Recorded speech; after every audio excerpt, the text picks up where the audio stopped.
चलिए बढ़ते हैं हम लोग अगली खबर पर। आज की दूसरी खबर हमारी, तो खबर क्या है? Law commission seeking various approaches for simultaneous elections. विधि आयोग एक चुनाव के लिए विभिन्न दृष्टिकोण तलाश रहा है। बहुत टाइम से आपने खबर सुनी होगी, ऐसा नहीं कि बड़ी ताजा ताजा कोई खबर है, काफी टाइम से चल रही है। वन नेशन वन इलेक्शन, यानी कि पूरे देश में एक ही चुनाव होना चाहिए। अभी आप देखते हो ना, अभी क्या होता है कि पार्लियामेंट यानी कि संसद, संसद के जो सदस्य हैं, एमपीज होते हैं, ठीक है, उनके लिए अलग चुनाव होता है, केंद्र सरकार वाला, ठीक है। दूसरा आप देखोगे कि एमएलए यानी कि लेजिस्लेटिव असेंबली, विधानसभाएं जो होती हैं राज्यों की, उनके लिए अलग चुनाव होता है, ठीक। इसके अलावा आप देखोगे जो आपके पंचायती राज इंस्टीट्यूशंस हैं, ठीक है, पंचायती राज इंस्टीट्यूशंस हैं, जैसे ग्राम पंचायत है, ठीक है, नगर पालिका है, इन सब के लिए चुनाव अलग होते हैं। तो सरकार एक प्रस्ताव लेकर के आई है कि ये लगातार चुनाव चलते रहते हैं, कभी सेंटर में इलेक्शन है, कभी किसी राज्य में चुनाव है, कभी किसी राज्य में चुनाव है। राज्यों के चुनाव खत्म हो गए तो फिर क्या हो रहा है, लोकल बॉडीज के चुनाव है, स्थानीय निकायों के चुनाव हैं। तो यहां पर बात आ रही है one nation and one election, ठीक। तो इस पर हम लोग बात करते हैं कि ये क्या है। देखिए, हमारे देश में 1951 से लेकर के 1967 तक, 1951 से 1967 तक क्या होता था, चुनाव जो होते थे वो इसी तरीके से होते थे, ठीक है। केंद्र और राज्य यानी कि पार्लियामेंट और लेजिस्लेटिव असेंबलीज के इलेक्शंस एक साथ होते थे। Good morning Ritwik. बट धीरे धीरे चीजें क्या होती हैं, बदलना शुरू होती हैं। बदलना कैसे शुरू होती है? सबसे पहला इंसिडेंट आता है 1959 में, 1959 में। 1959 में क्या होता है कि केंद्र सरकार केरल की सरकार को, केरला गवर्नमेंट को क्या कर देती है, डिसमिस कर देती है, खारिज कर देती है, ठीक है। किस आधार पर? आर्टिकल 356, अनुच्छेद 356 का इस्तेमाल करके। आर्टिकल 356 क्या कहता है? आर्टिकल 356 कहता है कि अगर केंद्र सरकार या फिर आप कहेंगे राष्ट्रपति, उसको अगर ऐसा लगता है कि किसी राज्य की जो गवर्नमेंट है, किसी स्टेट की जो गवर्नमेंट है, वो कॉन्स्टिट्यूशन के अकॉर्डिंग नहीं चल रही है, संविधान के अकॉर्डिंग नहीं चल रही है, तो वो उसे क्या कर सकता है, निरस्त कर सकता है, रद्द कर सकता है कि अब ये सरकार नहीं रहेगी। तो पहला जो वाक्य होता है वो 1959 में होता है, ठीक। अब बहुत सारी चीजें होना शुरू हुई, अलग अलग राज्यों में राष्ट्रपति शासन लगा दिया गया, ठीक है। डेफिकेशन मतलब दल बदल, लोग चुने गए किसी पार्टी से, उसके बाद पार्टी बदल लिया, है ना, पार्टी बदल के किसी और पार्टी में चले गए। गुड मॉर्निंग जीशान, ठीक। इसके अलावा आप देखोगे कि स्प्लिट्स, पार्टियों में टूट हो गई। जैसे आजकल आप लोग देख रहे होगे ना, बहुत सारी पार्टीज होती हैं, उनमें स्प्लिट हो जाता है, दो हिस्सों में टूट गई पार्टी। इससे क्या होने लगा कि सरकारें गिरने लगी। अब किसी सरकार का कार्यकाल जो है, टेन्योर जो है 5 साल का है, वो सरकार 2 साल में गिर गई। लोग या तो दल बदल कर लिए, या फिर केंद्र सरकार ने कहा कि भाई तुम ठीक से काम नहीं कर रहे हो, हम यहां पर प्रेसिडेंट रूल लगा दे रहे हैं। गुड मॉर्निंग गौरव, ठीक है। तो इससे क्या होने लगा, ये जो रिदम थी ना 1951 से 1967 तक की जो रिदम थी कि हां राज्यों के चुनाव और केंद्र के चुनाव एक साथ होंगे, ये रिदम टूट गई, ठीक। अब ये रिदम टूटी तो अब क्या होता है, देखिए 1999, मैं आपको थोड़ा सा हिस्ट्री में भी लेकर चलता हूं।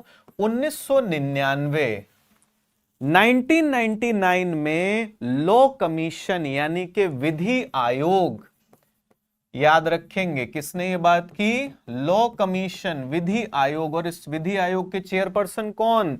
इस विधि आयोग के चेयरपर्सन बीपी जीवन रेड्डी, बीपी जीवन रेड्डी, ठीक है।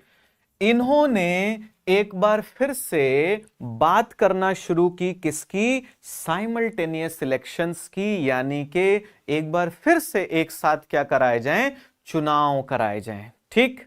तो ये वही मुद्दा है कि क्या पूरे देश में एक साथ चुनाव होने चाहिए, या जिस तरीके की चीजें अभी चल रही हैं कि कभी केंद्र का चुनाव है, कभी किसी राज्य का चुनाव, कभी किसी राज्य का चुनाव, राज्यों के चुनाव नहीं है तो लोकल बॉडीज के इलेक्शंस हैं, क्या यही चीज ठीक है? तो अब देखो इस पर अभी हाल फिलहाल क्या चल रहा है, क्या बात चल रही है, क्या चर्चा चल रही है, थोड़ा इस पर बात करते हैं हम। देखिए सबसे पहले आप लोग रामनाथ कोविंद जी का नाम जानते होंगे, ठीक है।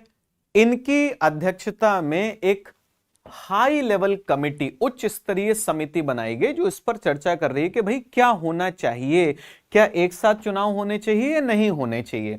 तो इन्होंने क्या किया है, इन्होंने इस चीज पर चर्चा करना शुरू किया है कि क्या एक साथ चुनाव संभव हैं, लेकिन इन्होंने लोगों से अभी सजेशंस मांगे हैं, सुझाव मांगे हैं, क्योंकि देखो हमारा देश लोकतांत्रिक देश है और लोकतांत्रिक देश में लोग क्या सोचते हैं ये बहुत इंपॉर्टेंट है। Democratic country, public opinion is a very important thing, है ना। तो लोग क्या सोचते हैं, तो लोगों से सुझाव मांगे जा रहे हैं और 15 जनवरी तक, ठीक है, इस चीज को ये क्या करना शुरू करेंगे, चर्चा करना शुरू करेंगे। तो ये तो हाई लेवल कमेटी जो है वो अभी चर्चा कर रही है, बात कर रही है।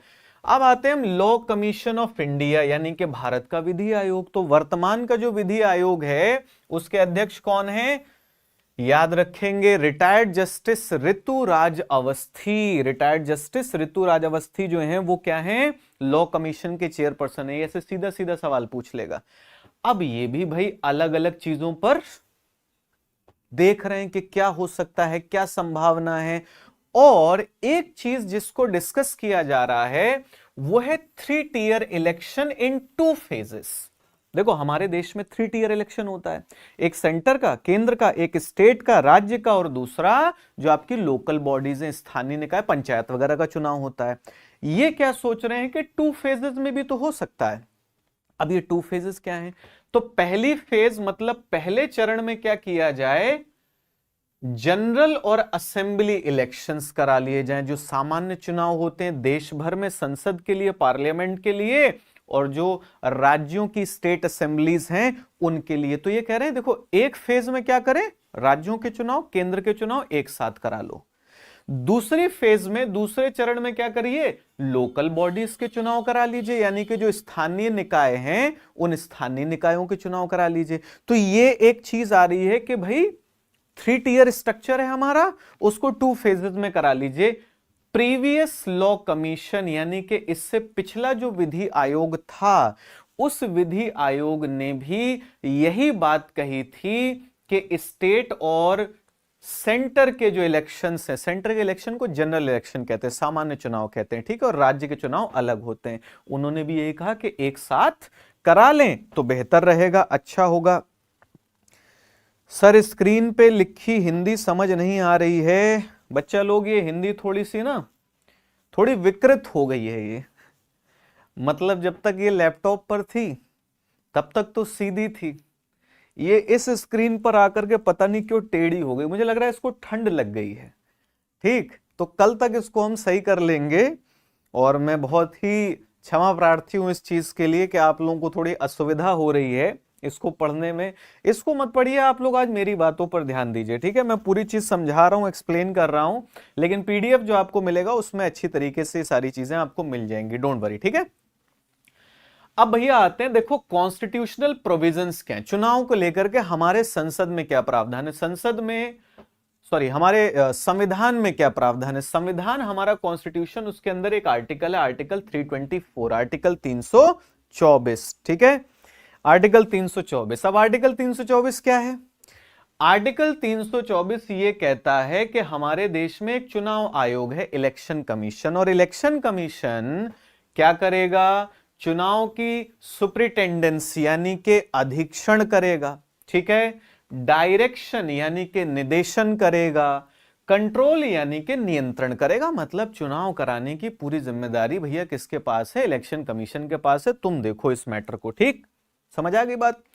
अब इलेक्शन कमीशन करता क्या क्या है, थोड़ा सा उसके बारे में बात करते हैं। देखिए इलेक्शन कमीशन चुनाव का शेड्यूल अनाउंस करता है कि चुनाव कब होंगे, किस समय पर होंगे, और इसमें ध्यान रखेंगे कि अगर बात लेजिस्लेचर की हो रही है, यानी कि विधानसभा, किसी राज्य की विधानसभा की बात हो रही है, तो शेड्यूल कब निकाला जाएगा? 6 to 8 weeks before the term expiry. मान लो किसी राज्य के विधानसभा की बात हो रही है और लिखा गया भैया कि 20 फरवरी को उसका कार्यकाल समाप्त हो जाएगा, तो क्या किया जाएगा? 6 से 8 हफ्ते पहले ही चुनाव क्या कर दिए जाएंगे? अनाउंस कर दिए जाएंगे। लेकिन अगर बात पार्लियामेंट की हो रही है, संसद की हो रही है, तो यह समय 12 हफ्ते तक हो सकता है। कितना हो सकता है? 12 हफ्ते तक हो सकता है। राजीव कुमार, बिल्कुल बिल्कुल बिल्कुल, गुड मॉर्निंग विकास, गुड मॉर्निंग। अच्छा, मैं देख रहा हूं भाई आप लोगों ने ना लिंक विंक शेयर एयर नहीं किया है, मुझे लग नहीं रहा है कि आप लोगों ने लिंक शेयर किया है। ठीक, कर लो, इतना तो कर ही सकते हो। सुबह सुबह है ना, बढ़िया से ठंड में उठ के आप लोगों के लिए और कक्षा ली जा रही है, बताया जा रहा है, पढ़ाया जा रहा है, आप लोग लिंक नहीं शेयर कर पा रहे हो, इतना काम नहीं कर पा रहे हो भाई लोग हैं, कर दो थोड़ा सा। चलिए आगे बढ़ते हैं। दूसरा काम क्या? देखो, जब ऐसा नहीं कि इलेक्शन कमीशन के जब मन में आया, इलेक्शन कमीशन सोचा हम तो चुनाव कराएंगे, ऐसा नहीं। जब वो चुनाव का शेड्यूल घोषित करता है तो उसमें क्या देखिए, मौसम किस प्रकार का है, क्या कोई त्योहार है, छुट्टियां पड़ रही हैं, बच्चों की परीक्षाएं तो नहीं है, फसल काटने का समय तो नहीं है, लॉ एंड ऑर्डर, कानून व्यवस्था ठीक है कि नहीं है, अवेलेबिलिटी ऑफ सिक्योरिटी फोर्सेस यानी कि सुरक्षा बलों की उपलब्धता है या नहीं है, इन सभी चीजों का ध्यान रखा जाता है और तब जाकर के चुनाव की क्या होती है? घोषणा होती है कि इस समय पर चुनाव होगा। इसके साथ साथ केंद्र और राज्य सरकारों, सेंट्रल और स्टेट गवर्नमेंट से भी पूछा जाता है, पॉलिटिकल पार्टीज से भी पूछा जाता है कि भैया बताओ कब चुनाव कराने चाहिए। ठीक है, तो सबसे सलाह मशवरा करके सारी चीजों को देखते हुए तब चुनाव कराए जाते हैं। इलेक्शन कमीशन के पास यह भी शक्ति है कि वो चुनाव की तारीख को क्या कर सकता है? बदल सकता है। मान लीजिए उसने कहा कि ऐसा है 10 अप्रैल से चुनाव होंगे, कुछ समय के बाद इलेक्शन कमीशन को लग गया कि यार 10 अप्रैल से चुनाव नहीं करा सकते। क्यों? क्योंकि कोई दिक्कत है, कोई प्राकृतिक आपदा आ गई, किसी जगह पर हिंसा हो गई, या कोई स्वास्थ्य इमरजेंसी हो गई, हेल्थ इमरजेंसी हो गई, तो वो क्या कर सकता है? जो तारीख है उसको बदल भी सकता है। ठीक है, ये चीज याद रखेंगे। और इलेक्शन कमीशन चुनाव को इस तरीके से कराना चाहता है कि जिससे ज्यादा से ज्यादा वोटर वोट डालने के लिए पहुंच पाएं और साथ ही साथ उन्हें किसी प्रकार की असुविधा, किसी प्रकार की इनकन्वीनियंस ना हो, ये ऑब्जेक्टिव रहता है। अब हम चलेंगे किस बात पर? हमने चुनाव आयोग के बारे में बात कर ली, हमने वन नेशन वन इलेक्शन के बारे में बात कर ली। ठीक है, सवाल यहां पर यह है कि क्यों होना चाहिए वन नेशन वन इलेक्शन? ठीक, एक देश एक चुनाव की जो अवधारणा है, ये जो कॉन्सेप्ट है, इसके फेवर में, इसके सपोर्ट में तर्क क्या है? देखिए, तर्क अगर आप देखोगे तो सबसे पहला है कॉस्ट रिडक्शन। भैया पैसा बचेगा। पैसा कैसे बचेगा? जब चुनाव होता है तो चुनाव होने के समय इलेक्शन कमीशन का पैसा खर्च होता है, सरकार का पैसा खर्च होता है, पॉलिटिकल पार्टीज, राजनीतिक इकाइयों का पैसा खर्च होता है। अगर आप देखोगे 2019 के लोकसभा चुनाव में जो आंकड़े हैं वो ये कहते हैं 60,000 करोड़ रुपए खर्च हुए। कितने? 60,000 करोड़ रुपए। और ये तो आंकड़े हैं, आप सब लोग जानते हो कि जो राजनीतिक इकाइयां हैं वो जितना खर्चा करती हैं ना, उतना बताती थोड़ी हैं। ये तो हम सब लोग जानते हैं। तो 60,000 करोड़ बताए गए कि इतना पैसा खर्च हुआ। अब बार बार चुनाव कराते रहेंगे तो ये खर्चा तो बढ़ेगा ना। तो सबसे पहली चीज है कि अगर पूरे देश में एक साथ चुनाव करा दिए जाएं तो ये टेंशन ही खत्म, बार बार चुनाव नहीं कराने पड़ेंगे। ठीक, सबसे पहली चीज तो ये है। दूसरा है एडमिनिस्ट्रेटिव एफिशिएंसी यानी कि प्रशासनिक दक्षता। अब ये प्रशासनिक दक्षता क्या है? देखिए, जब बार बार चुनाव होते हैं ना, तो जो सरकारी अधिकारी हैं, जो प्रशासनिक अधिकारी हैं, उनको चुनाव की ड्यूटी में लगा दिया जाता है। ठीक, अब आप सोचो कि जिन अधिकारियों का, जिन कर्मचारियों का जो काम है, अगर वो अपना काम छोड़ करके चुनाव की ड्यूटी में लगेंगे तो इससे उनका जो विभाग है, जो काम वो करते हैं, उस पर तो प्रभाव पड़ेगा ना, सीधी सी बात है। और इसके अलावा एक चीज और आ जाती है, उसे हम कहते हैं मॉडल कोड ऑफ कंडक्ट। आप लोगों ने सुना होगा आचार संहिता लागू हो गई।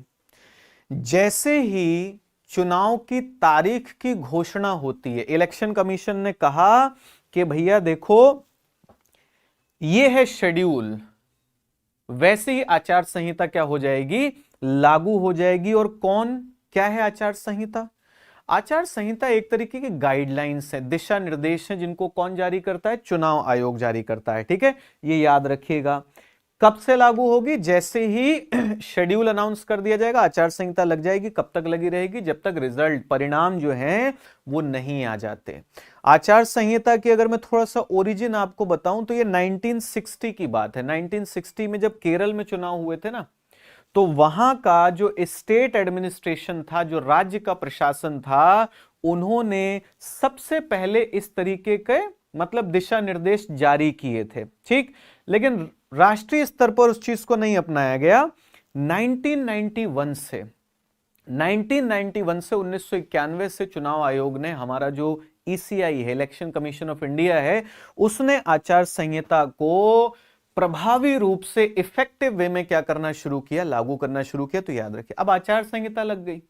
आचार संहिता लग गई तो भैया कोई नई पॉलिसी, कोई नई स्कीम लगाई नहीं जा सकती, कोई भी नया काम किया नहीं जा सकता। जो ऐसी चीजें हैं जो सिर्फ प्रॉपर तरीके से चीजों को चला सकें, वो चल रही हैं। तो इससे क्या होता है, इससे दिक्कत होती है। अगला देखो, फोकस ऑन डेवलपमेंट, यानी कि हमारा जो लक्ष्य होना चाहिए, हमारा जो ध्यान होना चाहिए, वो विकास पर होना चाहिए, डेवलपमेंट पर होना चाहिए। लेकिन होता क्या है होता यह है कि हमारी जितनी भी पॉलिटिकल पार्टीज हैं, हमारे जितने भी लीडर्स हैं, वो सब पूरे साल किस में फंसे रहते हैं? चुनाव में फंसे रहते हैं। कभी यहां चुनाव, कभी वहां चुनाव, कभी यहां प्रचार कर रहे हैं, कभी वहां प्रचार कर रहे हैं। तो अगर हमारे जो एक तरीके से आप कहोगे चुने हुए प्रतिनिधि हैं, हमारे जो इलेक्टेड रिप्रेजेंटेटिव्स हैं, अगर वो उनका जो काम है उस चीज पर फोकस करने के बजाय उन्हें फोकस करना पड़ रहा है किस पर? इलेक्शंस पर, तो इससे क्या होगा? डेवलपमेंट की जो प्रोसेस है, विकास की जो प्रक्रिया है, उस पर नेगेटिव इंपैक्ट बिल्कुल पड़ेगा। और इसका असर किस पर पड़ेगा? पब्लिक वेलफेयर, लोगों के कल्याण के लिए काम उतनी तरीके से नहीं हो पाएगा। नेशनल इंटरेस्ट, यानी कि हमारे जो राष्ट्रीय हित हैं, उन पर इसका प्रभाव पड़ेगा। ठीक है, अगला है वोटर टर्नआउट, यानी कि देखो मतदान करने वाले लोगों की संख्या। आप लोग देखते हो ना, हर साल इलेक्शन कमीशन चुनाव आने से पहले कैंपेन चलाना शुरू कर देता है कि भैया देखो ज्यादा से ज्यादा लोग चुनाव दीजिए जाकर के, वोट दीजिए जाकर के। क्यों? देखिए, देश के लोगों के पास हम लोग जो पूरे साल बातें करते रहते हैं ना कि ये ठीक नहीं हो रहा है, वो ठीक नहीं हो रहा है, ये अच्छा नहीं है, वो अच्छा नहीं, ये बहुत अच्छा है, ये बहुत ही बढ़िया काम किया गया, दोनों तरीके की चीजें, चाहे वो पॉजिटिव हो या नेगेटिव हो। ठीक, बातें करने का कोई मतलब नहीं है। आपके पास एक राइट है और उसे कहते हैं वोटिंग राइट। संविधान ने आपको, कॉन्स्टिट्यूशन ने वो राइट दिया। लेकिन जब वोटिंग का डे आता है तो हम क्या होते हैं? अरे छुट्टी है, चलो आज तो मूवी देखने चलते हैं, आज तो घूमने चलते हैं। इन सब में उस टाइम को हम लोग क्या कर देते हैं? वेस्ट कर देते हैं। क्यों? ये बार बार चुनाव हो रहे हैं, 5 साल में एक बार एक चुनाव। पता है आदमी को कि देखो उसी दिन हम सेंट्रल गवर्नमेंट के लिए भी वोट हो जाएगा, स्टेट गवर्नमेंट के लिए भी वोट हो जाएगा, हमारी जो ग्राम पंचायत है या म्यूनिसिपैलिटी है, म्यूनिसिपल कॉर्पोरेशन है, जो भी, उसके लिए वोट हो जाएगा। तो लोग हो सकता है थोड़ा सा एक समय, एक दिन का समय जो है वो निकाल सकें। समझ में आई बात? तो ये भैया वोटर टर्नआउट की बात है। अब देखिए, प्रणब मुखर्जी के व्यूज अगर आप देखोगे, हमारे भूतपूर्व राष्ट्रपति थे, ठीक है, तो इन्होंने भी यही बात कही कि बार बार चुनाव होने से किस पर दिक्कत होती है? हमारा एडमिनिस्ट्रेशन, हमारे सिक्योरिटी फोर्सेस, हमारी पॉलिटिकल पार्टीज, हमारे लीडर्स, ये सब उससे क्या होते हैं? डिस्टर्ब होते हैं। तो अगर ऐसा ना हो तो क्या होगा? बेटर होगा। ठीक है, arguments against one nation one election. ठीक है, अच्छा देखो, जैसे ये फेवर में जो थे ना, तो वोटर टर्नआउट तक तो आपने देख लिया था। एक दो चीजों और बता दूं मैं आप लोगों को, आप चाहो तो नोट कर सकते हो। जैसे reduce deployment of security forces, कहीं भी चुनाव होता है आप देखते हो हमारे जो सुरक्षा बल है उनको वहां पर लगा दिया जाता है। अब अगर 5 साल में एक ही बार चुनाव होगा तो ये बार बार सुरक्षा बलों को इधर उधर भेजना, चुनाव की ड्यूटी में लगाना, ये चीजें क्या हो जाएंगी, कम हो जाएंगी। ठीक है, 5 साल में अगर एक ही बार चुनाव होना है तो ये जो दल बदल होता है ना, हॉर्स ट्रेडिंग जिसको बोलते हैं, वो हॉर्स ट्रेडिंग रुक जाएगी। क्योंकि अगर कोई, अभी क्या हो रहा है देखो, ये पार्टी छोड़कर उस पार्टी में चले गए, वो ये पार्टी छोड़कर उस पार्टी में चले गए। अगर 5 साल में एक ही बार चुनाव होना तो इस सारी चीजों पर रोकथाम लग सकती है। और आप ये जो चीज देखते हो फ्रीबीज, है ना, एक टर्म यूज होता है मुफ्त की रेवड़ी, तो ये लोक लुभावनी चीजें, लोगों को पसंद आए, हम ये फ्री दे देंगे, वो फ्री दे देंगे, सब कुछ फ्री दे देंगे, है ना। ये क्यों हो रहा है? क्योंकि बार बार चुनाव, 5 साल है ना आपके पास, 5 साल में चुनाव होगा, 5 साल काम करिए। अच्छा काम अगर आप करेंगे, पब्लिक के बीच में लेकर के जाएंगे, आपको वोट पब्लिक खुद देगी, आपको इस तरीके की चीजें करने की जरूरत नहीं पड़ेगी। तो ये मतलब फेवर में है। अब बात आती है कि अगेंस्ट में क्या है। सबसे पहली चीज है भैया देखो, कॉन्स्टिट्यूशनल ऑब्स्टिकल्स हैं। किसी चीज को सोचना एक अलग चीज है और उस चीज को करना एक डिफरेंट चीज होती है। यहां पर सबसे पहला है संवैधानिक अवरोध है। संवैधानिक अवरोध क्या है कि अगर आप चाहते हो कि पूरे देश में एक साथ चुनाव हो, तो एक साथ चुनाव करवाने के लिए आपको क्या करना पड़ेगा, आपको संविधान में कई जगह पर संशोधन करने पड़ेंगे। ठीक है, संविधान में कई जगह पर आपको अमेंडमेंट्स करने पड़ेंगे। ठीक है, हमारा जो आरपीए है, ठीक है, पीपल्स रिप्रेजेंटेशन एक्ट जो है हमारा, उसमें आपको क्या करना पड़ेगा, संशोधन करना पड़ेगा। ठीक, और ये सब संशोधन कहीं ना कहीं भारत की जो पार्लियामेंट्री डेमोक्रेसी है, जो संसदीय लोकतंत्र है, हमारा जो फेडरल सिस्टम है, जो संघीय ढांचा है, उस पर क्या डालेगा, नकारात्मक प्रभाव डालेगा। तो ये चीज दी जाती है पॉलिटिकल इंस्टेबिलिटी, यानी कि राजनीतिक अस्थायित्व। अब ये राजनीतिक अस्थायित्व क्या है, देखो मैं एक बड़ा सरल तरीके से समझाता हूं। भाई 5 साल में एक बार चुनाव होना है, मान लीजिए किसी राज्य में सरकार चुनी गई। अब सरकार चुनी गई, वो चुनी गई 5 साल के लिए।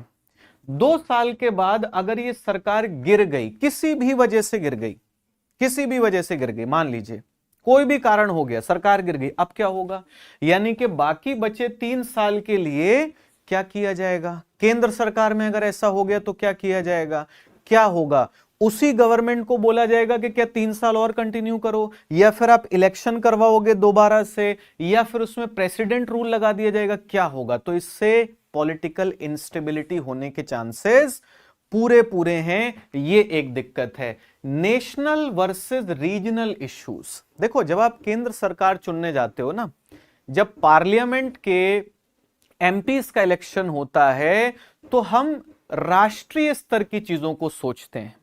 जब स्टेट गवर्नमेंट का इलेक्शन होता है तो हम अपने राज्य के मुद्दों पर ध्यान देते हैं। जब आप देखोगे कि जो आपकी लोकल बॉडीज हैं, स्थानीय निकाय हैं, ग्राम पंचायत का चुनाव होगा, वहां पर वोट देने जाओगे तो राष्ट्रीय स्तर के मुद्दे थोड़ी ना सोचोगे, आप अपने गांव की चीजों के बारे में सोचोगे। लेकिन अगर चुनाव एक साथ हो रहे हैं तो इससे सब चीजें क्या हो जाएंगी, मिक्स हो जाएंगी। वोटर्स क्या हो सकते हैं, कंफ्यूज हो सकते हैं कि हम किस मुद्दे पर ध्यान दें। मॉर्निंग स्टडी वॉर, ठीक है, तो वोटर्स चॉइस, ये सारी चीजें आ जाएंगी।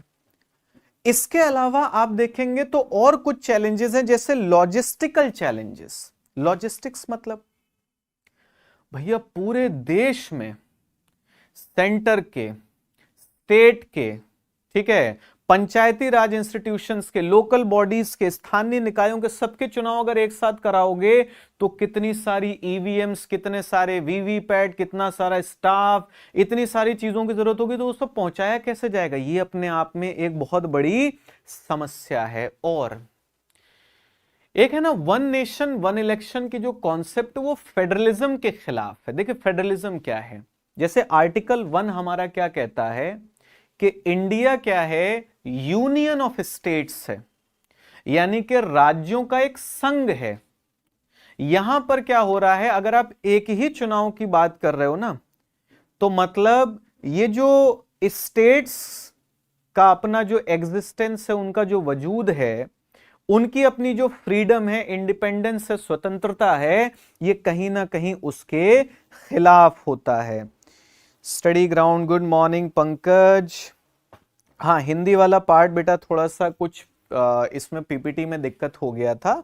आप लोग टेंशन मत लीजिए, आप क्लास करिए अच्छे से, और आप लोगों को जो पीडीएफ प्रोवाइड कराया जाएगा ना, जो पीडीएफ आप लोगों को टेलीग्राम चैनल पर मिलेगा, उसमें हिंदी एकदम क्लियर होगी, कोई दिक्कत वाली बात नहीं, ठीक है। यहां पर आप समझ लो सारी चीजों को।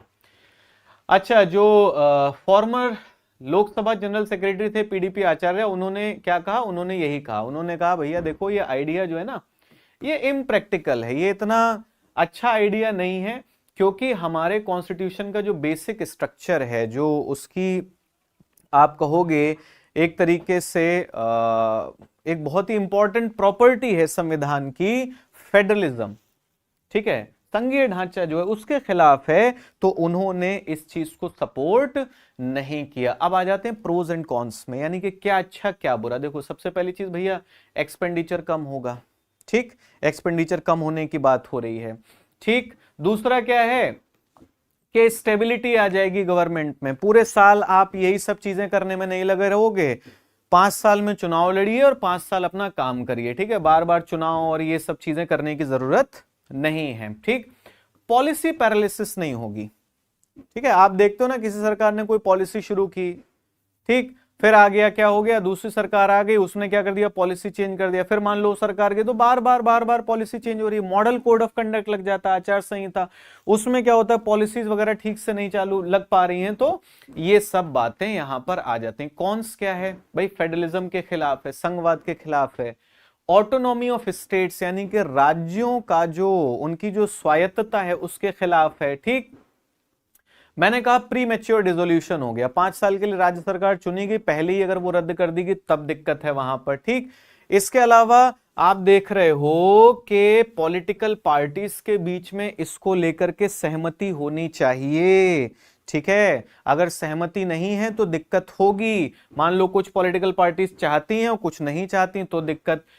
लॉजिस्टिकल एंड एडमिनिस्ट्रेटिव चैलेंजेस, वही मैंने बताया ना कि पूरे देश में 3 स्तर के चुनाव एक साथ कराने के लिए जितना साजो सामान चाहिए, जितने लोग चाहिए, वो सब चीजें अरेंज करना इतना आसान नहीं होगा, ठीक है। तो ये सारी चीजें आ गई आपकी। क्वेश्चन आ गया, which of the following is not a major impediment in the implementation of one nation one election? Federal structure, constitutional amendments, revenue expenditure, tenure of the house, ठीक। तो इसमें अगर आप देखोगे तो आंसर क्या होना चाहिए, आंसर सी होना चाहिए। रेवेन्यू एक्सपेंडिचर तो कम हो जाएगा ना, खर्चा कम हो जाएगा, खर्चा कम हो रहा है तो बढ़िया है ना, बाकी तीनों क्या है, दिक्कत कर रहे हैं, ठीक।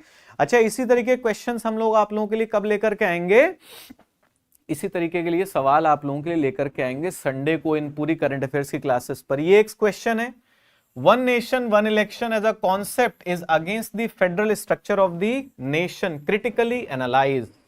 एक बार फिर से मैंने कहा, इस सवाल का उत्तर आप लिखिए, ठीक है। मालदीव्स पर एक वीडियो बना दीजिए, बिल्कुल बना देंगे, स्टडी वॉर, ठीक है। इस क्वेश्चन का उत्तर आप लोग लिख करके हमारी इस जीमेल आईडी पर भेज सकते हो, आपको पूरा आंसर आपका चेक हो करके मिल जाएगा। ये परीक्षाबाज की एक पहल है, आप करेंगे तो आपको फायदा होगा।